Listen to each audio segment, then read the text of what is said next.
assalaamu calaykum. bartamihii qarnigii 19aad wixii ka dambeeyey 1850kii Soomaalida waxaa u bilowday casri cusub oo gumaysi ah.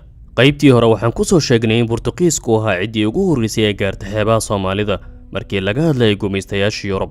waa intii uu socday dagaalkii Imaam Axmed Gurey ee Xabashada oo gacan ka helaysay Imbaraatoriyadii Boortaqiiska. 1875 Masaaridu waxay ku sugnayeen magaalooyinka Barbara, Kismaayo iyo Baraawe.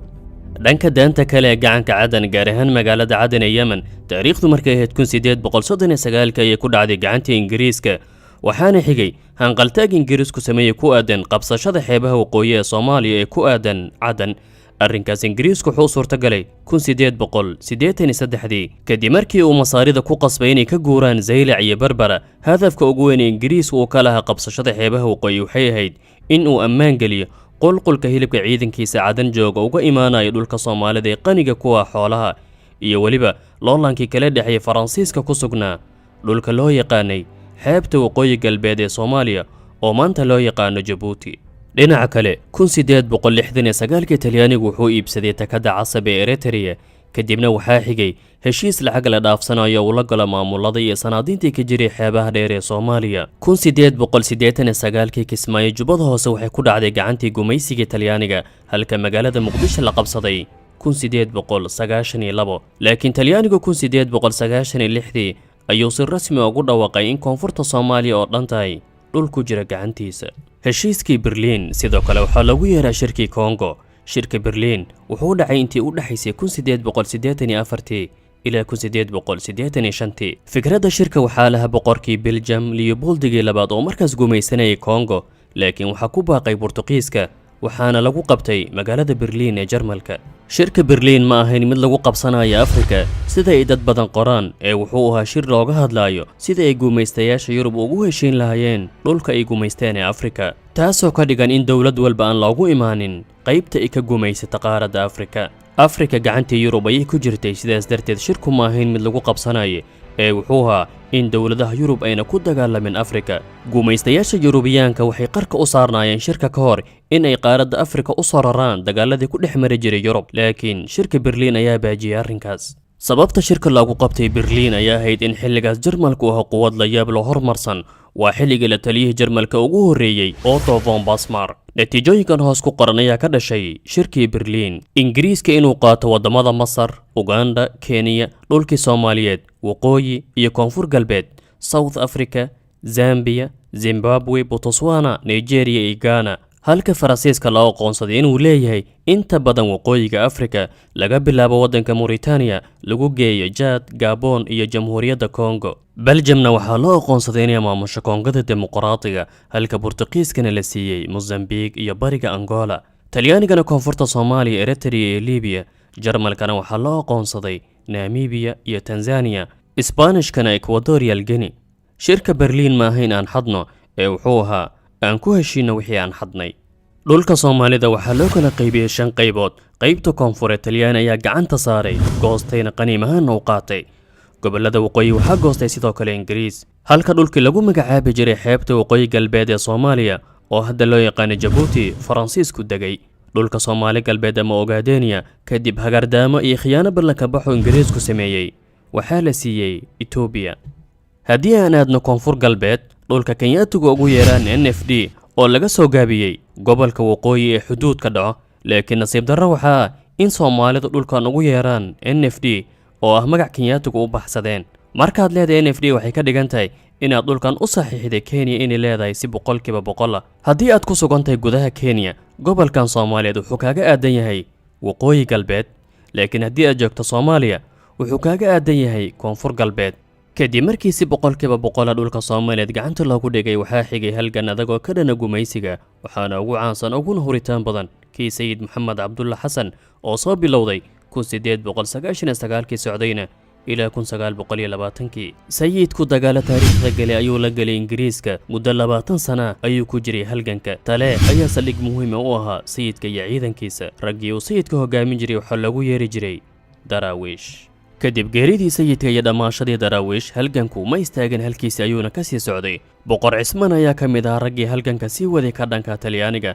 2 sano ayuu socday halganka boqor Cismaan. 1924 sheekh xasan barsane gobolada shabeellooyinka ayaa horkacay halganka dhana talyaaniga laakiin cadaadis milatari ayuu la kulmay halgankiisina waa la soo afjaray sheekh xasan barsane gacanta gumaysiga talyaaniga ayuu ku dhacay muddo ka bacdina wuxuu ku geeriyooday xabsiyada gumaysiga dhanka waqooyiga halganku ma istaagin waxaana socday mawjado gumaysidiida waxaana ugu caansanaa wax iska caabintii sheekh bashiir halgan adag ayuu la galay gumaysiga ingiriiska dhulka waqooyi laakiin sidoo kale wuxuu la kulmay wixii ay la kulmeen walaalihii koonfureed 1945 ayaa sheekh bashiir lagu dilay meel u dhow magaalada burco gobolka togdheer intaas kadib soomaalida waxaa galay niyad jab dhanka in ay awoodooda xorriyad ku helaan maadaama kacdoonkaas la hor istaagaya leena iskugu tagaayo kadibna waxaa bilowday wax iska caabin nooc kale waa in qalinka iyo afka lagula dagaalamo gumaysiga inkastoo gumaysigu qalin iyo qoriba labadaba adeegsanayay xilliyada soomaalida waxay bilaabeen dhisid ururo dhalinyaro iyo weliba ashkhaas keligooda sida xaaji aadam axmed afqalooc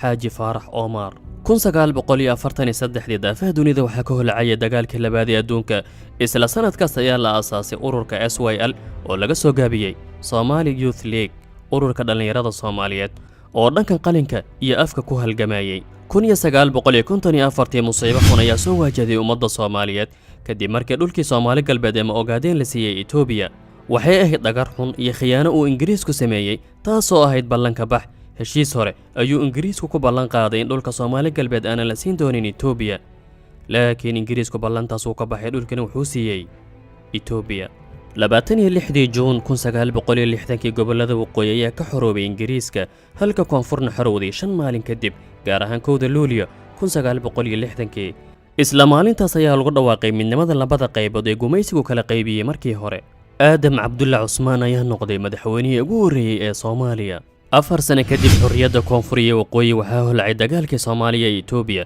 1964 dagaalkan ma ahayn dagaaladii ugu horreeyay ee dhexmara Soomaalida iyo Xabashida taariikhda ummadan ma soo bilaaban 1960 loolanku boqolaal sano ayuu soo jiray laakiin hardankan dambe waxaa sabab u ahaa soo celinta dhulka Soomaaliyeed ee maqan ee sida gardarada loo siiyay dad aanan lahayn waxa lagu tilmaami karaa khiyaanada Ingiriisku sameeyay nin bixiyay wax uusan lahayn siiyayna cid aanan mudnayn muddo 9 sano gudaheed waa wixii ka dambeeyay xorriyadda Soomaaliya waxaa soo maray dalka 3 madaxweyne 2 rayid iyo mid military آدم عبد الله عثمان عبد الرشيد علي شرماركي محمد سياد بري oo 22 أكتوبر 1969 afgambi military ku qabsaday talada dalka intii uu socday xukunka Siyaad Barre dhacdooyin muhiim ah oo kala duwan ayaa dalka soo maray sida qorida farta Soomaaliga ku beeridii jaamacadda Carabta iyo dagaalkii 1977 qoritaanka afka Soomaaliga waxaa la qoray 1972 Soomaalida intaas ka hor waxay wax ku qori jireen luqado kale sida Carabiga,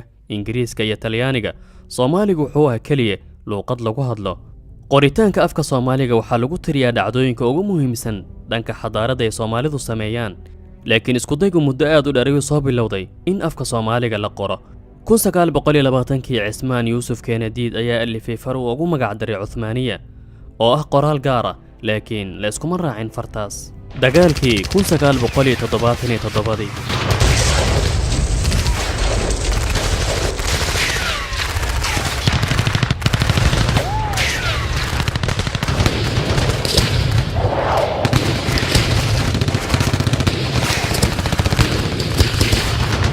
23 Juulaay 1977 ciidanka Soomaaliga wuxuu ka tallaabay xadbeenaadka Soomaali galbeed wuxuuna afka saaray gudaha dhulka Soomaaliyeed ee ku jiray miciyaha Xabashida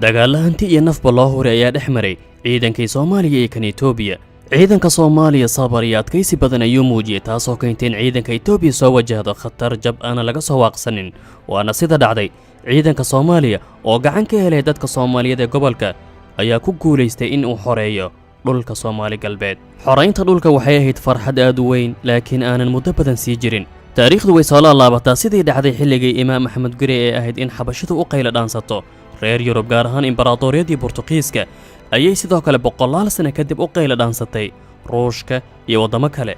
midowgii suufiyeedka wuxuu ahaa nidaam shuuciya, halka nidaamka Itoobiya sidoo kale uu ahaa shuuci uu hogaaminayay Mengistu Haile Mariam. Fidel Castro, hogaamiyihii hore ee Cuba, ayaa 15,000 oo askari degdeg ah ku soo daadiyay furimaha dagaalka si loo xoojiyo ciidankii Itoobiya ee sii liicayay, halka ruushka taangiya iyo kumanaan ciidan daladle uu ku daadiyay dhabarka dambe ee ciidanka Soomaaliya.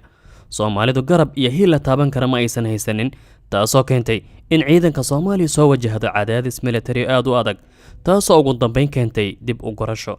Cuba iyo midowgii Suufiyeed waxay ku guuleysteen in ay Itoobiya u qabtaan dhulkii Soomaaliyeed. 15 Maars 1978 Soomaali galbeed si rasmi ah mar labaad ugu dhacday gacantii Xabashida. laakiin qoritaanka taariikhda halkan kuma istaagayso. Cumar al-Mukhtaar oo ah libaaxa Saxaraha lana dagaalamay gumaysiga Talyaaniga ee Liibiya ayaa markii la daldalay 1931 yiri hadalkan: waa inaad isu diyaarisaan inaad la dagaalantaan jiilka hadda, kan ka dambeeyo iyo kan ku sii xigo. sidaas darteed mas'uuliyadda xoreynta Soomaali galbeed waxay saaran tahay jiilka hadda, kan ku xigo iyo kan ka sii dambeeyo, annagoo ku dayanayno Imaam Axmed Gurey iyo ciidankii Soomaaliyeed 1977.